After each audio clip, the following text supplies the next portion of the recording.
Sumiklab ang sunog sa barangay Damayang Lagi sa Quezon City. Tila mo nang naglalagablab na apoy ang mga bahay sa 13th Street na hindi kalayuan sa nasunog na kabahayan noong nakaraang linggo.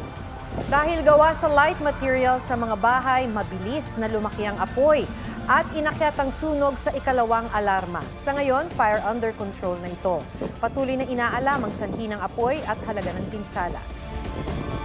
Dalawang driver sa Parañaque Integrated Terminal Exchange ang nagpositibo sa random drug test. Isinagawa ang drug test para matiyak ang kaligtasan ng mga pasahero, lalo ngayong halos fully booked na ang mga biyahe doon. May live report si Katrina Son. Katrina? Maki, Atom, Lunes pa lang, pero nahirapan na ang ilang mga pasahero na uuwi sa kanilang mga probinsya na bumili ng kanilang tiket dito sa Parañaque Integrated Terminal Exchange o PITX.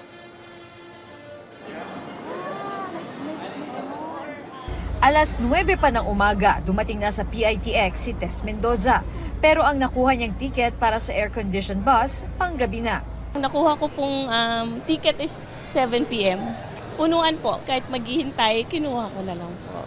Si Rowena Tagines wala nang nakuhang tiket para sa biyahe ngayong araw. Mahirap po kumuha ng ticket, nakiusap lang kami dahil senior si mother. Mahirap, lalo na pagsiksikan.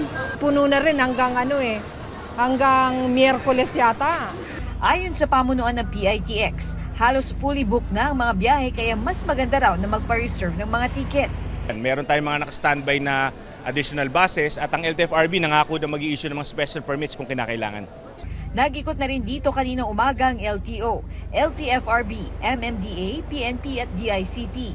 Nagsagawa rin ng random drug testing sa 123 drivers. Dalawang nagpositibo na dadaan pa sa confirmatory test. Inumpes ka agad ng LTO ang kanilang mga lisensya, hindi na sila makakapagmaneho. Bukod dito, nagsagawa rin daw ng roadworthiness test ang LTO. Samantala, nagsimula ng humaba ang pila ng ilang bus terminal sa Manila at sa Taft sa Pasay.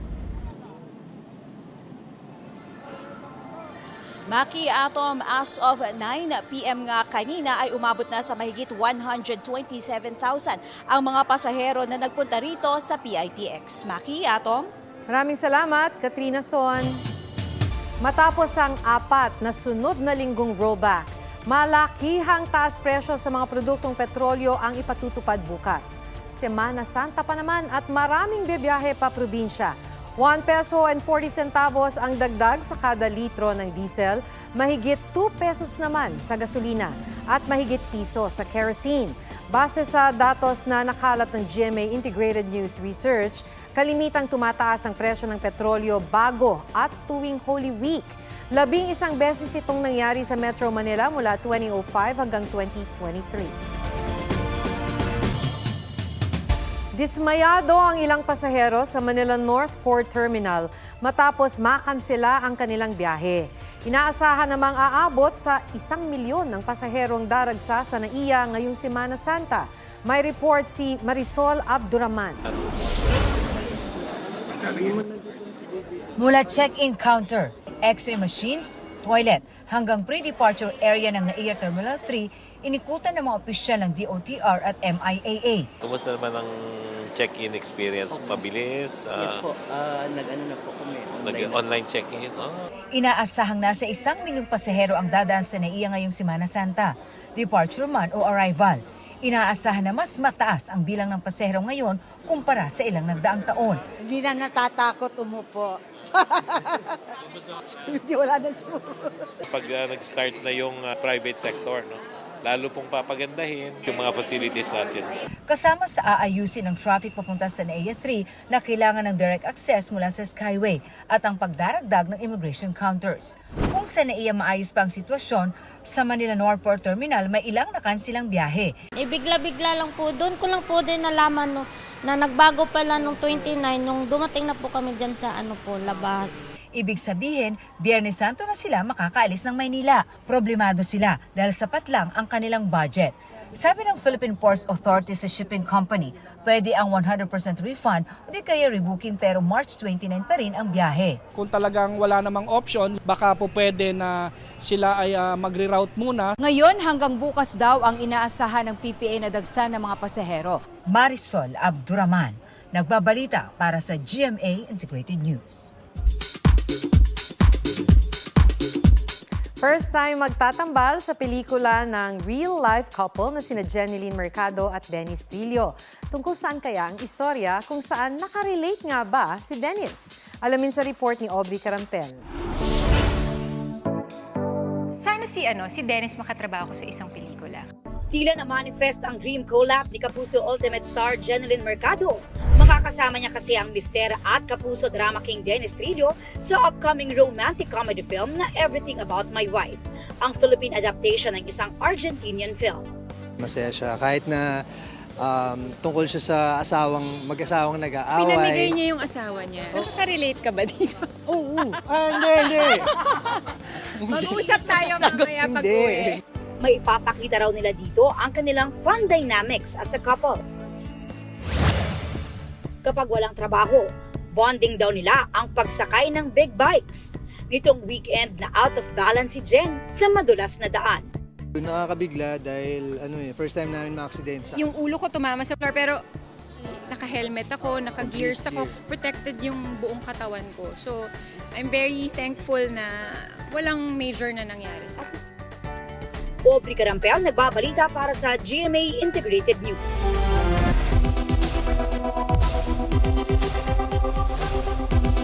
Kung sakaling makapitan ng nakalalasong dikya, narito ang ilang tip talk. Agad tumawag sa kinauukulan tulad ng Philippine Red Cross na may hotline na 143. Hugasan o ibabad sa suka ang bahagi ng katawan na may jellyfish sting sa loob ng 20 minuto para matanggal ang sakit.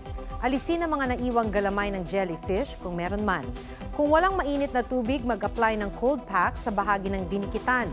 Obserbahan ang anumang pagbabago sa biktima. Kung kinakailangan, bigyan ng CPR ang biktima.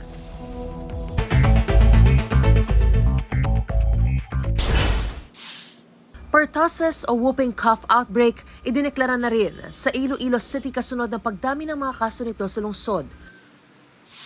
Dahil sa dumaraming kaso ng pertussis sa bansa, pagbabakuna sa mga sanggol, pinagding pa ng DOH. Sa Leganes, Iloilo naman, 8 ektaryang damuhan na sunog. Para maaga nang makabiyahe, mga empleyado ng gobyerno half-day lang ang trabaho sa Miyerkules Santo. Pero mga ahensya na may kinalaman sa Basic at Health Services Disaster Response tuloy ang operasyon. Mariz Umali nagbabalita para sa GMA Integrated News.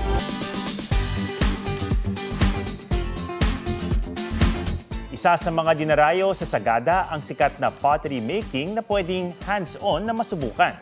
May turista ngang sumubok na humubog ng palayok pero parang ang pasensya ng nagtuturo ang nasubok. Pusuan na yan sa report ni Mark Salazar.